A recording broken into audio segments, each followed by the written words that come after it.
Hi guys, welcome back to the video of React and Node series. तो पिछले video में हमने देखा था कि कैसे हम यूज इफेक्ट के इस्तेमाल करके और यूज स्टेट को इस्तेमाल करके डेटा को फेच करते हैं, और कैसे हम क्लीनअप फंक्शन को डेटा फेच की कोई एपीआई को जब फेच करते हैं उसके डेटा को, तो कैसे हम उस क्लीनअप फंक्शन की यूज़ करके उसका रीरेंडरिंग करना हम बंद करवाते हैं। यानी कि जब भी कोई भी काम हो तो डेटा रेंडर होता रहता है और अपडेशन होता रहता है, ये हमें बंद करवाना है। जब ये वो जब ये डेटा उसका डिपेंडेंसी माउंट होगा तब जाके ये डेटा रेंडर करेगा, वरना नहीं करेगा। वैसे ही हमने देखा था। ठीक है, तो चलिए अब आज देखेंगे। मैंने बोला था कि मैंने आपको एक्सियोस दिखाऊंगा, ताकि आप एक्सियोस के साथ कैसे डेटा फेच कर सकते हैं वो भी आप सीख सीख पाएंगे। देखो, अगर एक्स पहले हमें क्या करना है कि एक्सियोस हमारे जो पैकेज डॉट जेएसएन है, यानी कि जो रिएक्ट का प्रोजेक्ट है उस पर हमको एक्सियोस इंस्टॉल करना होता है। मैंने एक्सियोस करके रखा है पहले से इंस्टॉल। मैं फिर भी आपको दिखा दे रहा हूँ कि कैसे करना होता है एक्सियोस को इंस्टॉल। ठीक है, तो कुछ नहीं करना है, बस यहाँ पे जाके लिखना है npm इंस्टॉल एक्सियोस और बस इंटर दबा देना है, तो एक्सियोस आपका इंस्टॉल हो जाएगा। ठीक है, मैं नहीं कर रहा हूँ क्योंकि मैं पहले से ही करके रखा हूँ। आप कर लीजिए। और अब जाके हमें क्या करना होता है कि यहाँ पे पहले तो है कि हमें इंपोर्ट करना होता है एक्सियोस। ठीक है, और एक्सियोस को इंपोर्ट करने पहले याद रखना कि बगैर एक्सियोस को इंपोर्ट किए हम एक्सियोस इस्तेमाल नहीं कर पाएंगे। और फिर जाके फेच में हमें लिखना है एक्सियोस डॉट गेट। ठीक है, और ये रेस्पॉन्स डॉट जेसन ये हमें नहीं चाहिए, हमें बस यहाँ पे ज़रूरत होगी रेस। एक इनपुट ले लेते हैं रेस नाम से, और यहाँ पे लिख देते हैं रेस डॉट डेटा, और यहाँ पे भी होगा सेम डेटा। ओके, और हम जो यहाँ पे कंट्रोलर का इस्तेमाल कर रहे हैं ना, ये कंट्रोलर को हम इस्तेमाल करने की अब एक्सेस में ज़रूरत नहीं है, क्योंकि एक्सेस का खुद का है जिसको कहते हैं कैंसल टोकन रिक्वेस्ट। ओके, सो क्या होता है कि चलिए दिखा देते हैं। यहाँ पे मैंने लिखा अनसब्सक्राइब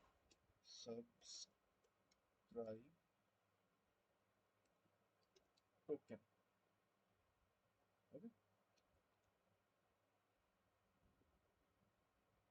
अनसब्सक्राइब टोकन। ठीक है, तो यहाँ पे हम क्या करेंगे, लिखेंगे Axios dot cancel token dot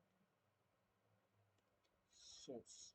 ठीक है, तो ये अपना एक टोकन जनरेट करेगा जहाँ से हम जिससे हम ट्रैक कर पाएंगे कि कैसे अपना एक टोकन, यहाँ से वो कि रिक्वेस्ट कब अपडेट हो रहा है, यानी कि कब रिक्वेस्ट रेंडर हो रहा है, कब कैंसिल हो रहा है, इसकी मदद से हम इसको समझ पाएंगे। ठीक है, ये टोकन हमको बता देगा कि कहाँ कैसे हम इसको कब अनसब्सक्राइब करवा रहा है, यानी कि कब माउंट हो रहा है, और माउंट होकर कब डेटा अपडेट हो रहा है, और जब अपडेट हो रहा है तो उसके बाद ये डेटा को हम रिक्वेस्ट को कैंसिल भी करवाना है। ये इस टोकन की मदद से हम कर सकेंगे। ठीक है, तो यहाँ पे आके क्या करेंगे, यहाँ पे कुछ नहीं, बस लिखेंगे अनसब्सक्राइब टोकन डॉट कैंसिल, और होगा ये, बस खत्म। और अगर हम अपने, अच्छा तो देखिए पूरा रेडी हो चुका है। और अगर हम यहाँ पे अगर क्लिक करें, देखिए कोई एरर हुआ है हमसे, रिक्वेस्ट एरर फेल्ड एक्सेस को, वेट तो एक minute.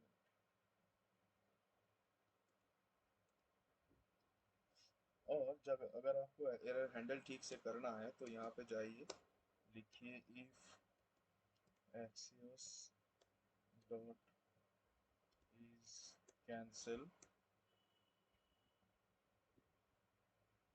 Then console dot log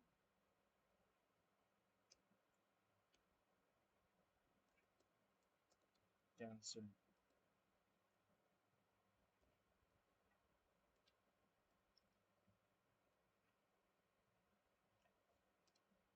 request.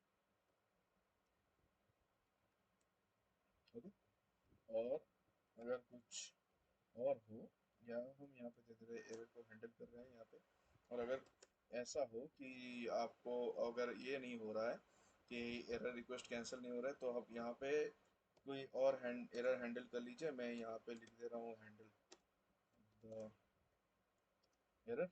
आप यहाँ पे कोई भी लॉजिक डाल सकते हैं एरर को हैंडल करने के लिए, ठीक है।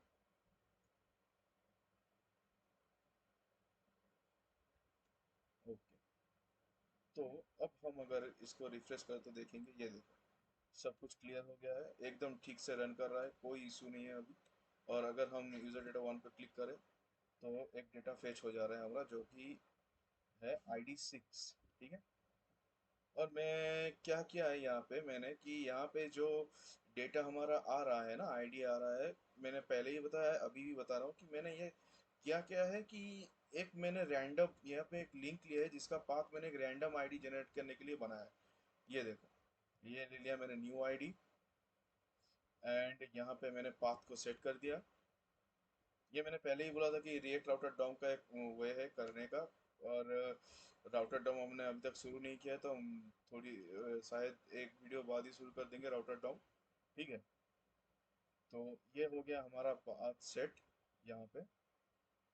और हम ऐसे ही पाथ सेट कर सकते हैं, और ऐसे भी हम पाथ रेडी करके सेट कर सकते हैं जैसा हम चाहिए। यहाँ पे हमने एक टाइप का, मैंने दो टाइप का आपको करके दिखाया है, ठीक है।